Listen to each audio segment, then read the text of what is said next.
On February 24, 2010, trainer Don Brancho was killed by the famous killer whale Tilikum at SeaWorld in Orlando, Florida. Although SeaWorld was blamed for the dead trainer for her mishap, no one really knows what went through Tilikum's mind when killing his favorite trainer. Unfortunately, Don Brancho wasn't Tilikum's first victim. There were two prior to her death.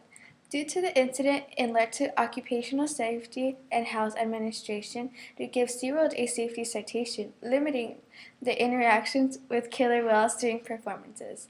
At the end of the day, it was not the whale's intention to purposely kill the trainer. The mammal was stressed and frustrated of being in a small tank his whole life.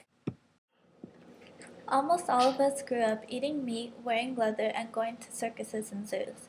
Many of us brought our most attached pets from pet stores, had turtles, and even kept bright-colored birds in cages.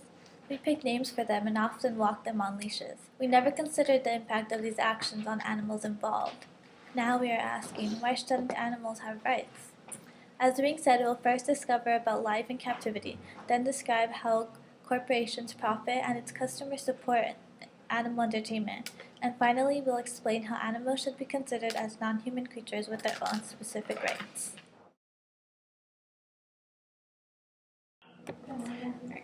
Throughout the years, animals have been used as a form of entertainment from circuses to amusement parks. We have captured animals from their original ecosystems and have put them into captivity. By doing this, we have altered their natural way of formation. Whales and dolphins are no longer being born in oceans, they are being bred in pools in amusement parks like SeaWorld. According to the Oceanic Preservation Society, more killer whales have died in SeaWorld's care than are alive in all its parks. Zoos like the one in Gaza, a Palestinian city, doesn't preserve animals. They don't even have the funds to vaccinate animals because they rely on external aid, and their location jeopardizes that help. Zoos like this should not be permitted to be open because instead of helping to keep up a certain number of species, we are killing them.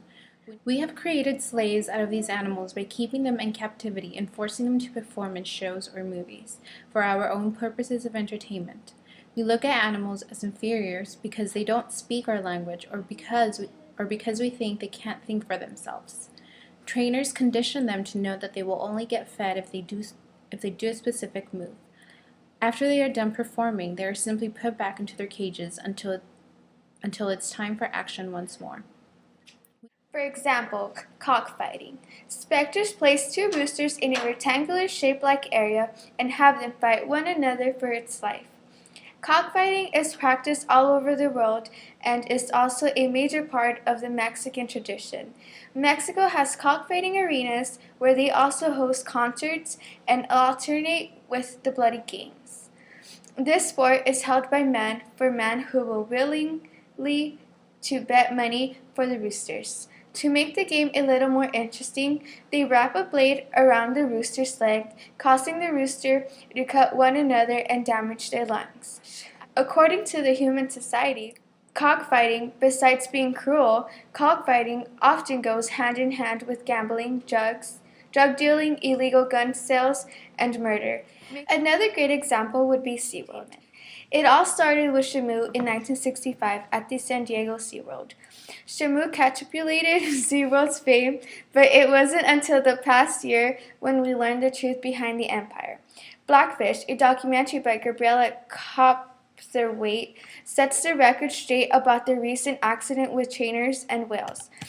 Blackfish blames SeaWorld for the attacks on the trainers, claiming that these acts of violence are plead for help from the whales who are forced to live in small pool confinements by themselves or with other whales, leading to them fighting amongst each other. These whales are stressed and you could even say depressed.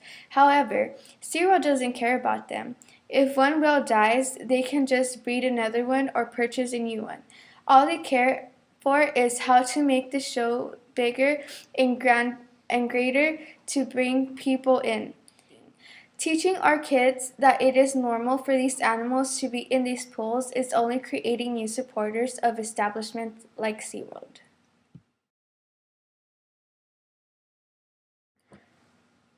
There is a zoo in nearly all large cities today, and we can only turn to ourselves, the public, to place the blame. If we didn't support these animal captivity organizations, then they simply wouldn't exist.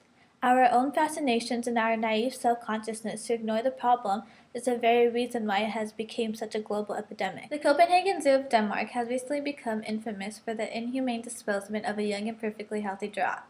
18-month-old Marius, who was unsuitable for breeding, was shot with a bolt gun, dissected in public, and then fed to the lions despite numerous offers of a new home.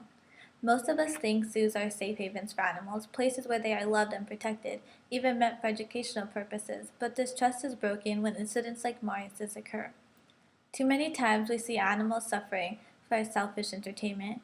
Zoos teach people that it is acceptable to interfere with animals and keep them locked up in captivity, where they are bored, cramped, lonely, and deprived of all control over their lives, far from their natural homes. The Cove is a documentary detailing the hunt of dolphins in Taiji, Japan. Every year from September to April, fishermen ride out in boats and coral them into a cove where they are slaughtered and sold. Divers submerge into the waters and pick which ones will be sold to trainers. Bottlenose dolphins are the most coveted and expensive. The rest are killed and sold for food purposes. It is the own government that turns their heads when this is spoken of, giving these fishermen and the people way at the top of this business, paying them to murder these animals, an open gateway to continue their business. It is also corporations like SeaWorld and the production companies that aid the business by buying these dolphins, and the people in Japan who covet dolphin meat for sushi for its exquisiteness. In some cases even, people don't know they are eating dolphin meat because companies sell it as whale meat, which is just as coveted in various Asian countries. We should officially consider animals such as giraffes and cetaceans to be recognized as non-human persons. It is morally unacceptable to keep animals in captivity for entertainment purposes and should be given their own specific rights, including the right to live in their natural habitat. Although our society thinks of animals as inferior beings, it has been proven that creatures such as killer whales have the capacity to feel emotions similar to those of human beings. Throughout history, a strong correlation has been seen between detecting whale emotion and distinct characteristics such as dorsal fins and wide-range vocals. Therefore, we should consider options like the Non-Human Animal Project, which we grant legal rights to those rather than our own. There is a minimum state and federal protection for animal use in entertainment.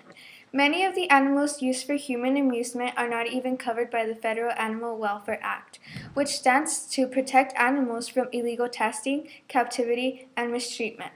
Instead of going to the zoos, you can learn about animals by watching nature documentaries or observe the animals in their own natural habitat instead. All social change comes from the passion of individuals, not government action. India now joins Costa Rica, Hungary, and Chile as the fourth country to ban cetacean entertainment. Their reasoning behind the ban can be interpreted as an aim at the multiple countries across the globe, like Japan, the United States, and Europe, where cetacean shows are big business. If other countries around the world are successfully taking action against this issue, then the United States is already behind in its crucial movement and should immediately become involved. As we come to a conclusion, hopefully you get a better understanding on how animal entertainment is a serious matter. Animals aren't actors, spectacles to imprison and stare at, or circus clowns. Yet thousands of these animals are forced to perform silly, confusing tricks under the threat of physical punishment. They are carted across the country in the cramped and stuffy boxcars or semi-truck trailers. They are kept chained or caged in barren, boring, and filthy enclosures, and are separated from their family and friends, all for the sake of human entertainment. Many of these animals even pay with their lives. Many people die fighting for freedom. Most captive animals die without ever seeing it.